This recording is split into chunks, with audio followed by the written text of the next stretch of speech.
எம்முடைய ஞான கணவர் சிவர் அவர்களுக்கு வணக்கம். சிவப்ப என்ன சொல்றாருன்னா, உங்க சங்கல்பங்களுக்கு ரேங்க் போட்டு தான் அடுத்த கல்பத்தையே படைக்கிறேன் அப்படின்னு சொல்றாரு.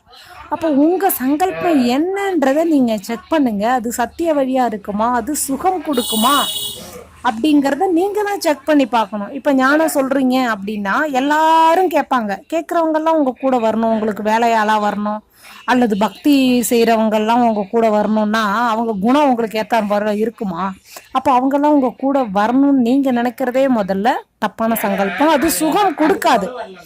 புரியுதுங்களா? சுகம் கொடுக்காதுங்கிறது அடையாளம் தான் ராமருடைய கதையெல்லாம்.